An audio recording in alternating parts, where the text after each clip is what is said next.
For great ideas and practical tools you can start using tomorrow to grow your business and separate you from the competition, you've come to the right place.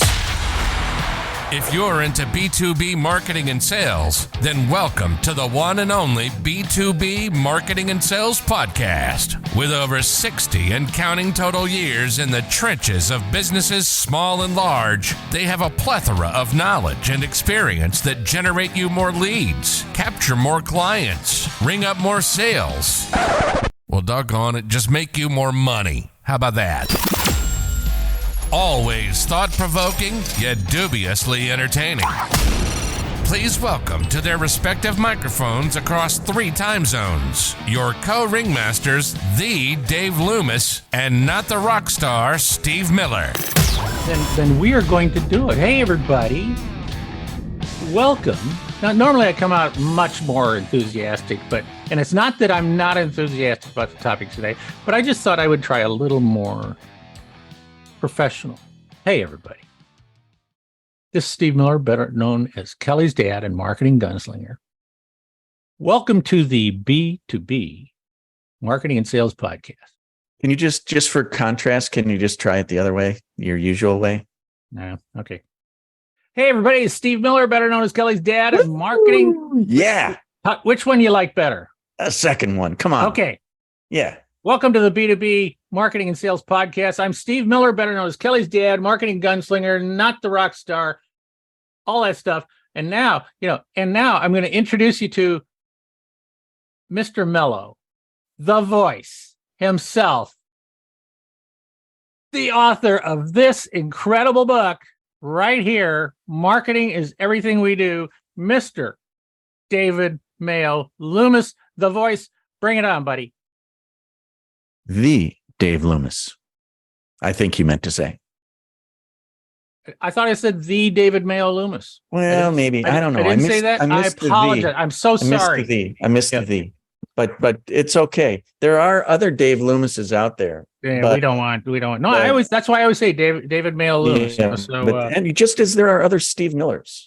Well, and you see, you say David Mayo Loomis. Exactly. All right. Don't so hold anyway, the mail. welcome everybody. Welcome. Very excited about this conversation today because there's no telling where this one's going to go.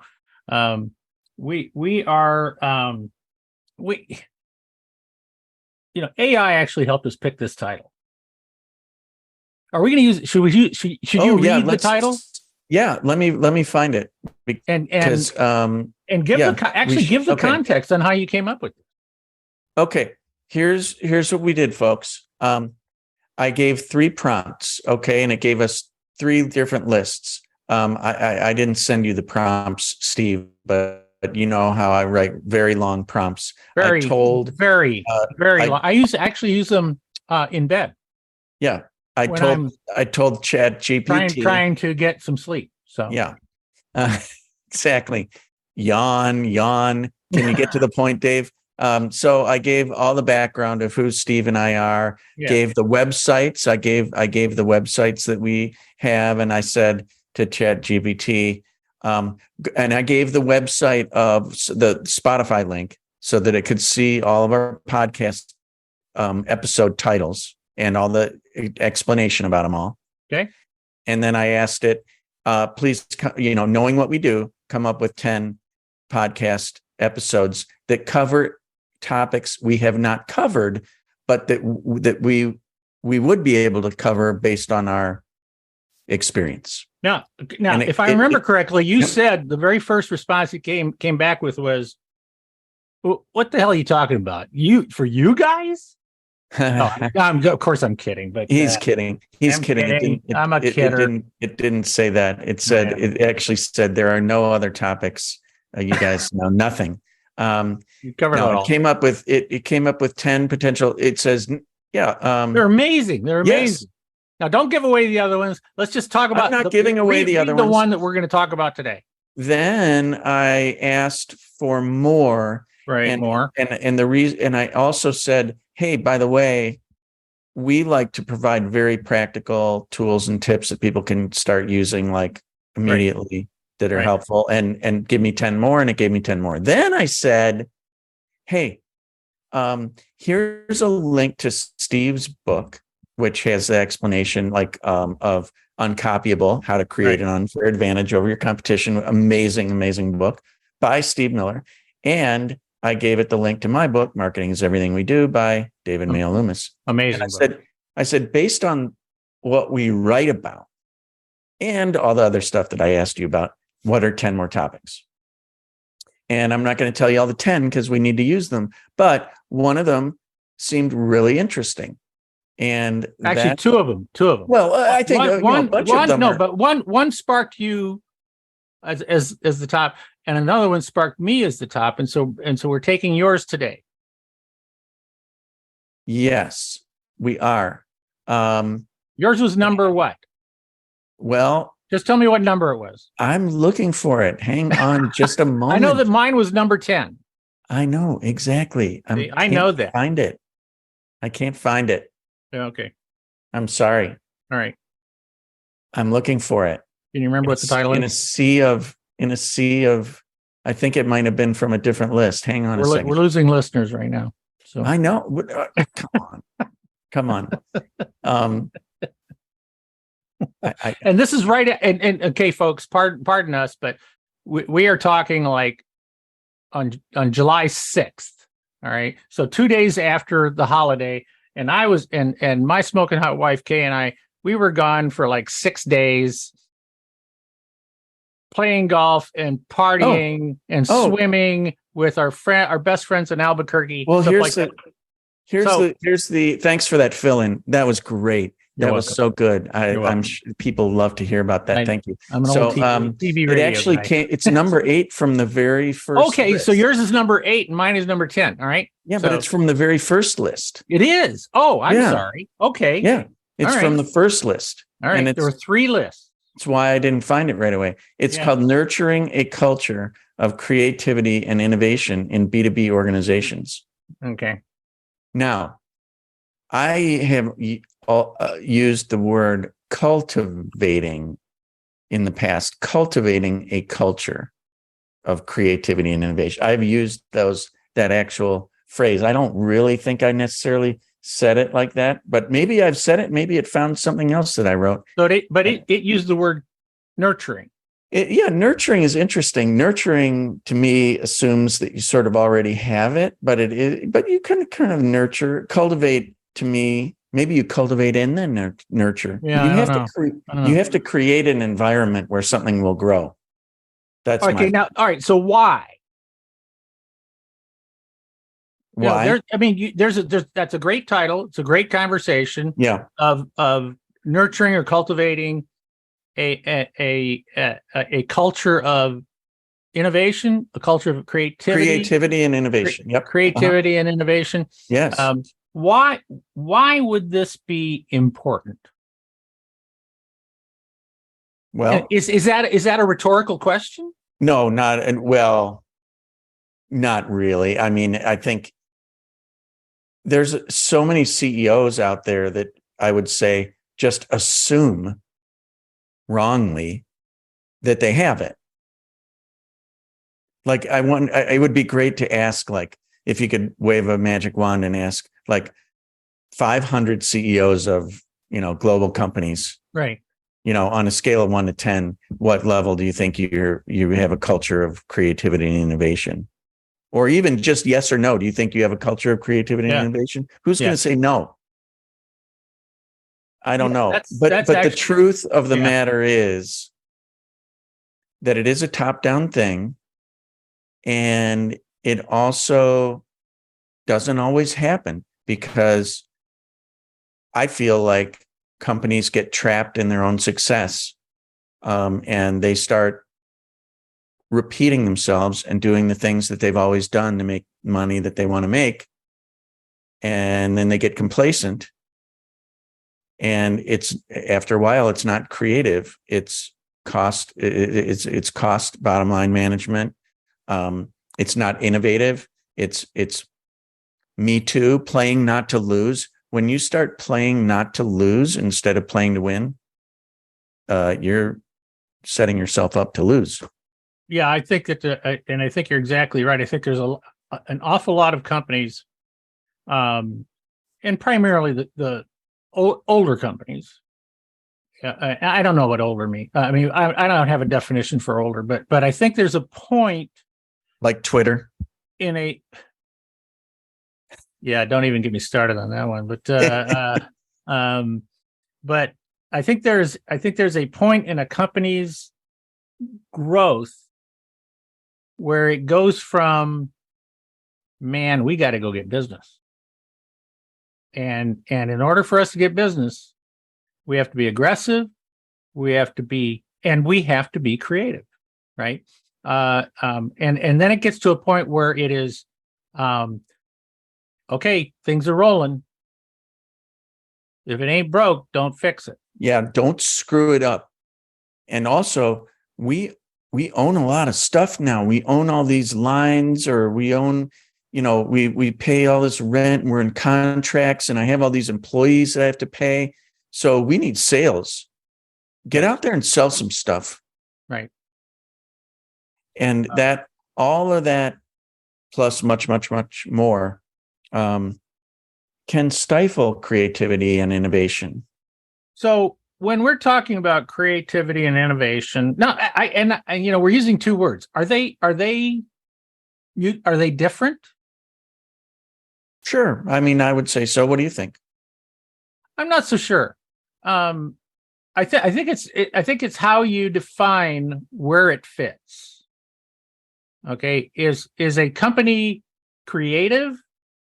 And if another company calls themselves innovative, are they different types? Are they different types? I don't know. It may be semantics. I think that's exactly what it is. Essentially, what do we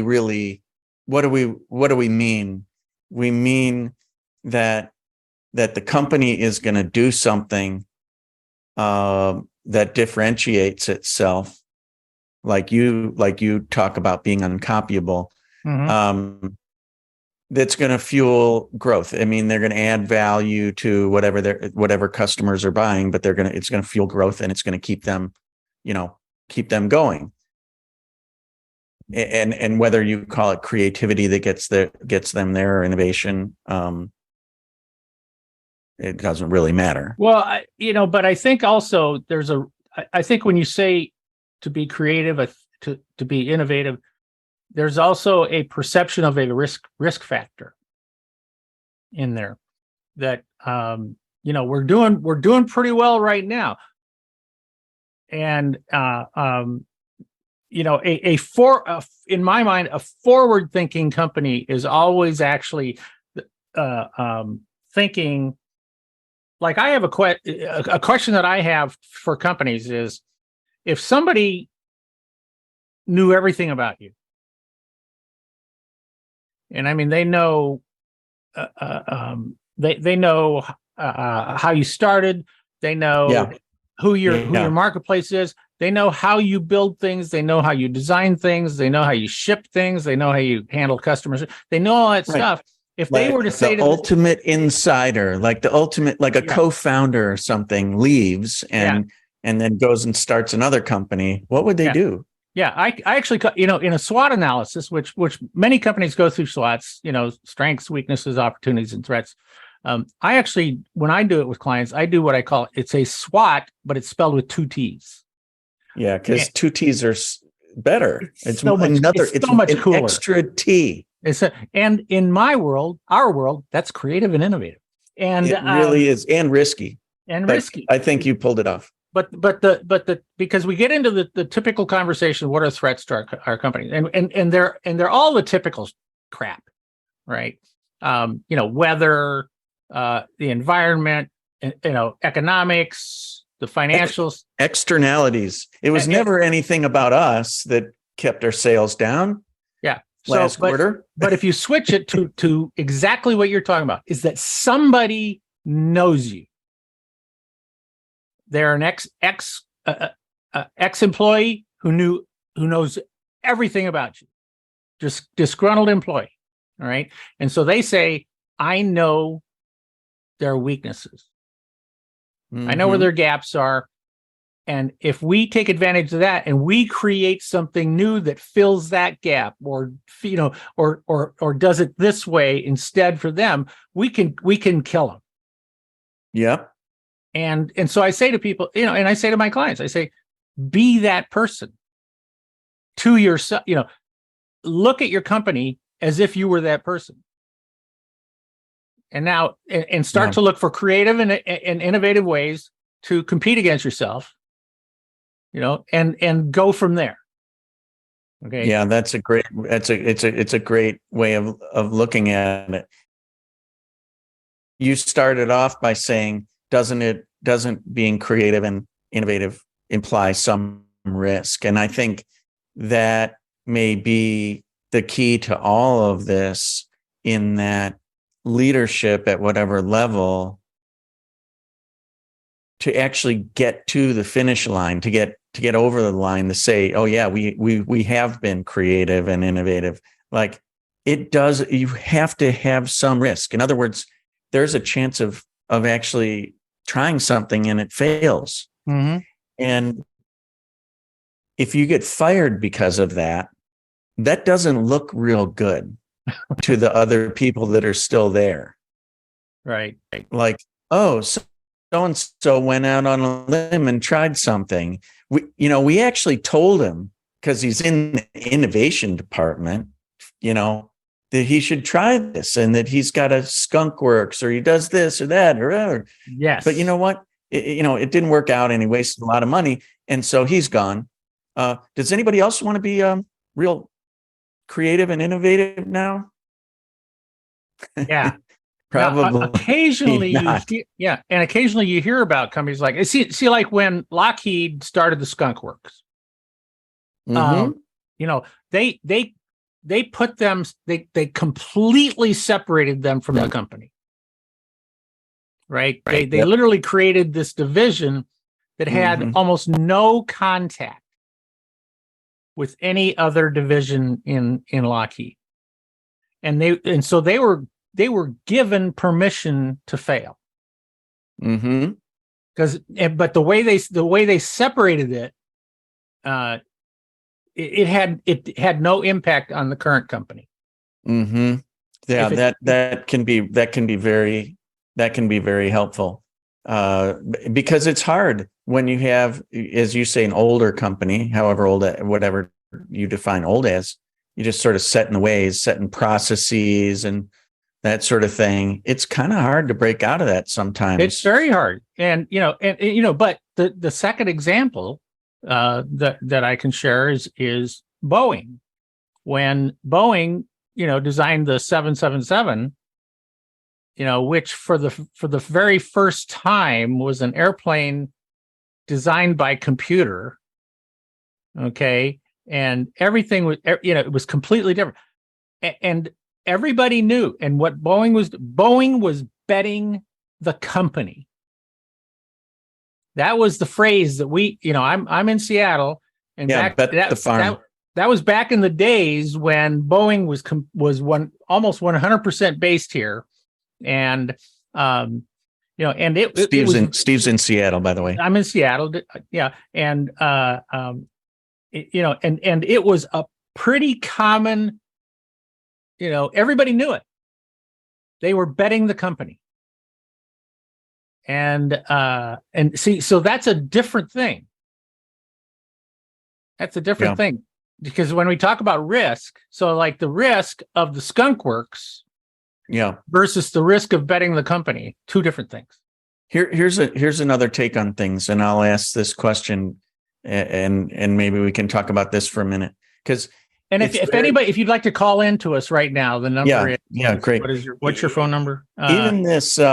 Even this, like, I feel like when with us, even just now, we were talking about creativity and innovation, and we jumped to sort of big things right away. Boy, that's a good point. Big old projects that may take a lot of funding or months or years to create, and that sort of thing. And that's true. But how does somebody just actually be a little bit more, even incrementally creative or innovative every single day? every hour. Like, how can we train our minds, or maybe make suggestions to people about how to maybe think a little bit differently all the time, or an ongoing basis?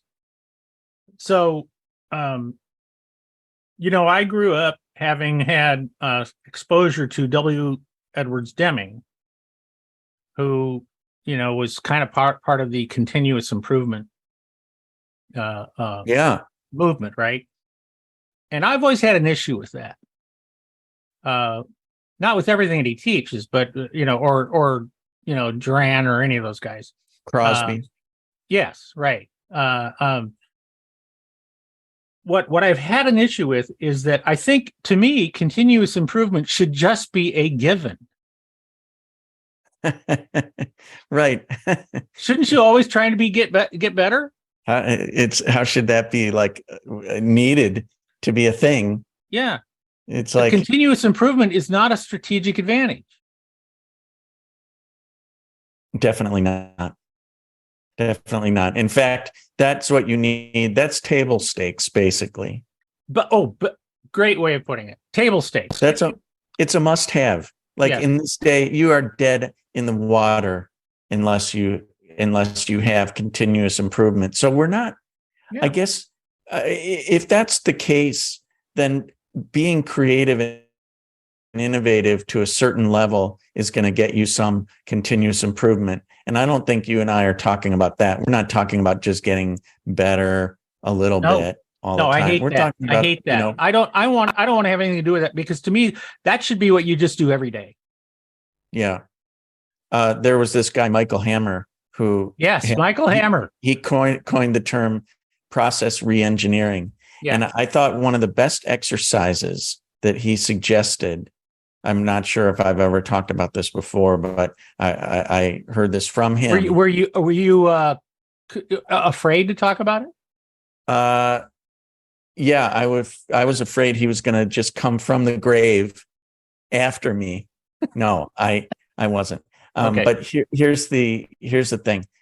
He's like, well, here's a process. You have it. Map the process out. Okay. And if somebody comes to you and asks, hey, we need a 5% improvement in this whole overall process, can you work on that? Mm-hmm. You're going to look at that thing and you're going to say, oh, maybe we can improve this little step here. And this mm-hmm. and this all adds up to 5%. Awesome. And that's really the way most business works, honestly. We need cost reduction out of you this year. We need a little revenue. Here are our goals, all those sort of things, whether it's cost reduction, revenue enhancement, whatever.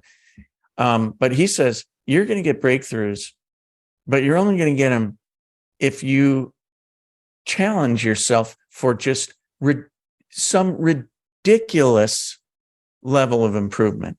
And, he had a name for it, whatever it was. These days people call them BHAGs or something like that, big, hairy, audacious goals or whatever. Right. But forget about what you call it. What if somebody came to you and said, by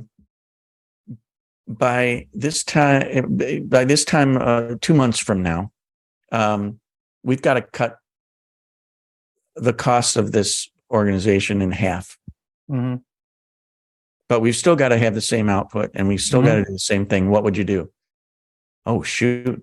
What would I do? Yeah. I don't know, but I'd figure out a different way to do things. I would cut entire things out of the process, not just try and improve them a little. Or if somebody said, oh, we're not trying for a 5% revenue. We're trying to double our sales in the next year. How would you mm-hmm. double your sales? You got to think out of the box for that one, because it's not going to happen the way you're doing it right now. Right. I'll tell you that much. Right. It's like to force creativity and innovation. Well, to force creativity and the BHAG. See, that's a great. And was it Tom Peters who came up with that? Probably. I think it was Tom Peters who came up with the big, hairy, audacious goal.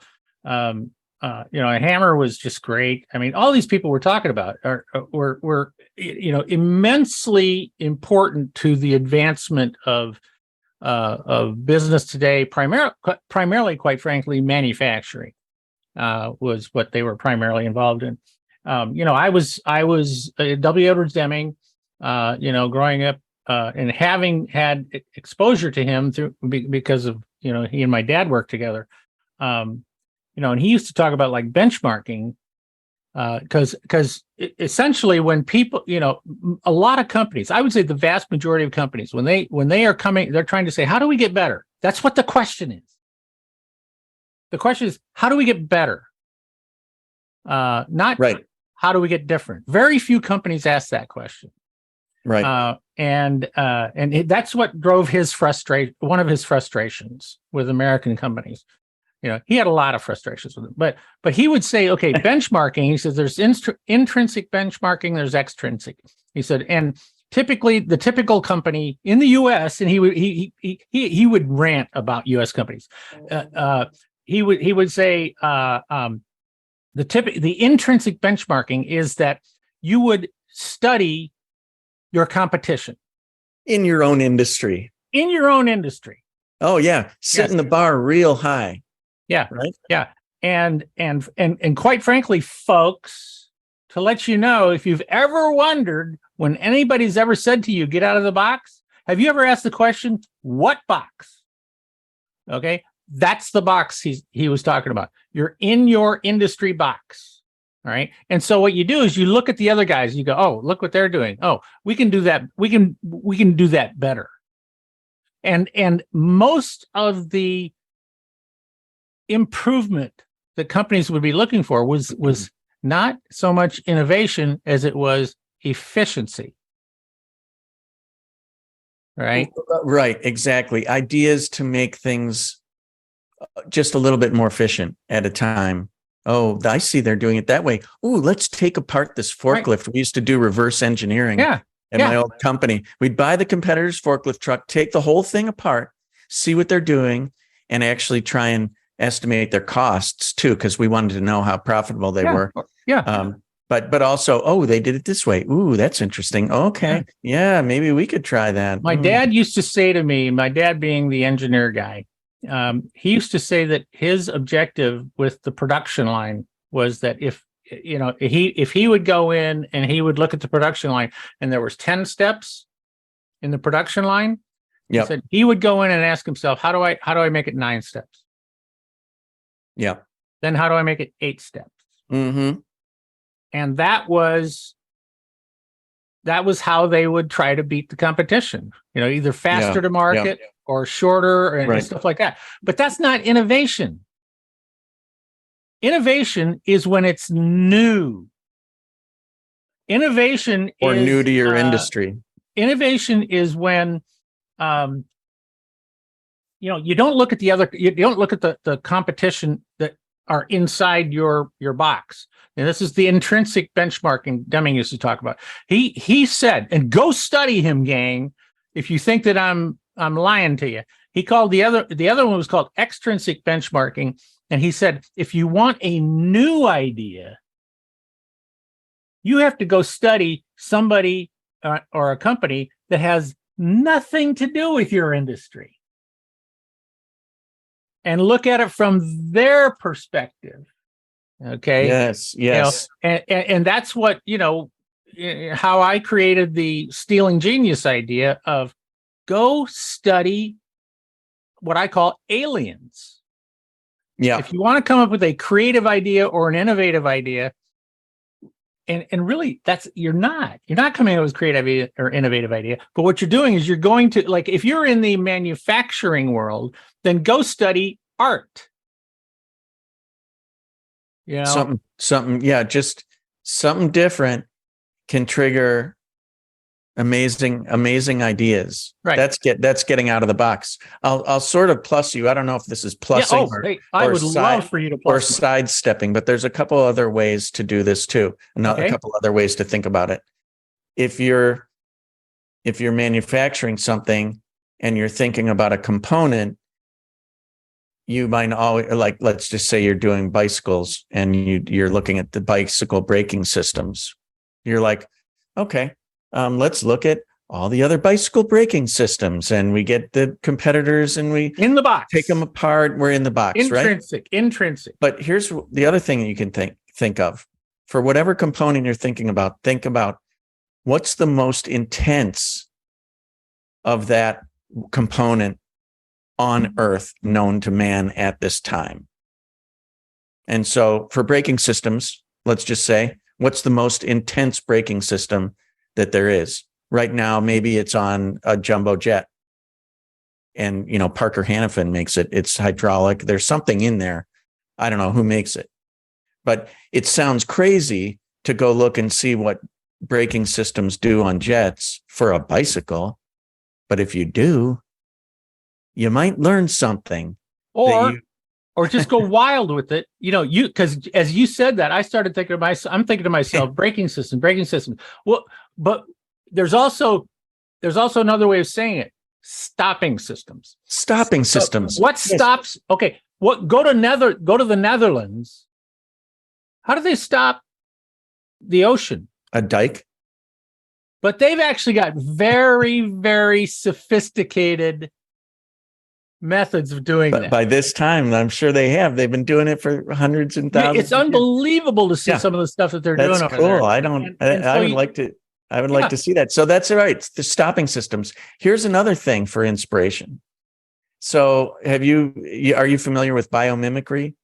Oh my God. It's my second favorite thing on the earth. I love biomimicry. I wrote about it in Stealing Genius. I forgot about that. I wrote about biomimicry in Stealing Genius about how NASA developed. I'm sorry, not NASA, but how this German scientist developed Velcro. Yes, exactly. So biomimicry, for those of you who don't know, is using nature and what happens in nature to inspire even the science behind what you might be developing. So there's I've met a couple of people in this. The San Diego Zoo actually has a business side of it that invites groups and teams to come to the San Diego Zoo and immerse them in the concept of biomimicry, so that they can brainstorm about certain things. Right. And there's also the Great Lakes Biomimicry Institute here in Cleveland, where I'm from, that actually has like some sort of educational degree that you can get in this. And, just a couple examples. Sherwin-Williams, which is a local company here, they paint all sorts of things. They paint the underside of our aircraft carriers. To save right. But you know what happens on the bottom of a ship? It gets covered with all sorts of crap and living organisms that glom onto it if it's sitting in a port for a long time. Mm-hmm. And so they studied organisms and other structures in the sea that actually repel those. And what is the microscopic structure of those things? And how does that work? And they found this microscopic structure, and then they built it into paint for the bottom of big ships. And guess what it does? It repels those stuff from growing on it just by the virtue of its structure. The other thing, probably one of the most famous things, is that the bullet train. I was going to say that. You know that one? That's the most famous one. Example is the bullet train, where it made a sonic boom, and they needed it to go faster, and they needed it not to make the boom and all this other stuff. And they looked at, I guess what it was, falcons maybe. It was the beak of a falcon, because what goes fastest? Actually, the fastest thing on earth is a falcon going straight down diving. Yeah. And so they just said, what's the structure? And then they took the inspiration from that structure and instead turned it sideways, put it on the front of a bullet train, tried it out. Boom. I'm oversimplifying. I'm sorry. No boom. No boom. Yep, exactly. That's right. Exactly. No, biomimicry. There is also, when I say extrinsic benchmarking. Yeah. And I'm not sure Deming even thought of this, but I've often said to my clients, and I've taken them through these, and I've had this is another topic for another day, but I've gone out and hired experts who are aliens to a client, right? Who are in a different world. And I have actually hired biomimicry specialists to just give a presentation to some of my clients, because I'll say, when I tell you to get out, don't just get out of the box, climb out of the box and create your own box, but go study other boxes that are completely alien to you. And I said, and I would say, and nature is the most alien. Yeah. And ask yourself the question. Second to nature are musicians. That's why I said art earlier when I said go study art, right? I had there's a guy I know from here who had this conference of bankers, and he invited jazz musicians to come to their meeting. And they were like literally in this meeting, and they were doing jazz and riffing and they're doing their improvisation and all that. And then they were interviewed about what the heck they were doing. How'd they do that? Why did they do that? How does that come about? Got any ideas about creative banking came out of it? I don't know. I don't know. We want to limit some creativity. But it's not just that. But see, when you are exposed to something that is not just new to you, it's foreign to you.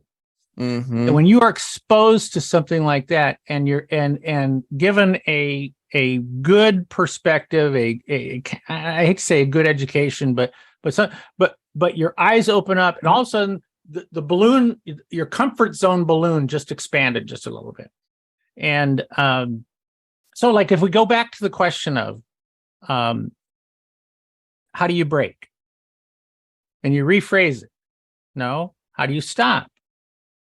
Okay, how can you stop? And it starts to give you some other ways of looking at it. But now you ask yourself the question,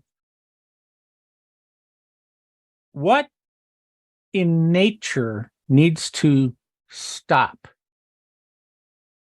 Really fast. Like a cheetah running that, catches its prey and has to stop all of a sudden. If you look at that, it's really remarkable. How do they do that? In slow motion, what they actually do, because they're going 70 miles an hour.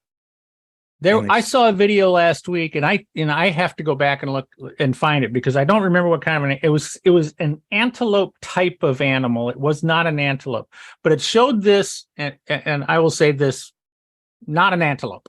This not an antelope drinking water, out of a pond, and then all of a sudden, out of the blue, like a tiger or something like that just came flying into view. And this thing took like 2 steps back, and just real fast, 2 steps back. And just as the tiger got there, this thing just completely did a 180 and went the opposite direction of the tiger in a split second. And so you talk about having the need to stop. That is an animal I would be studying. How did that animal stop? Because that's a mechanics answer. Yes. That's an engineering answer. Yeah, exactly. I mean, we really appreciate or look as closely as we should at these things that have been around for thousands and thousands of years that have evolved because the survival of the fittest type thing. So, all right, buddy. Anyway, right, look, we've gone all over nurturing creativity. We go from nurturing creativity and cultivating creativity and innovation. This is stuff you can use. I think we can train our brains. Biomimicry. Woo, whoopee. See, you had no idea where this was going to go. I had no idea. But see, that's the way this stuff works. That's what I should say. That's the way this should work. Yes. Right. All right. Take us out of here. Okay. You have been listening to the B2B Marketing and Sales Podcast with Steve Miller, not the rock star, also marketing gunslinger and Kelly's dad. This is Dave Loomis, also known as the Dave Loomis, and the voice. signing off. We'll see you next time. Bye-bye.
Thank you for listening to another episode of the one and only B2B Marketing and Sales Podcast, the source for B2B marketing and sales insight.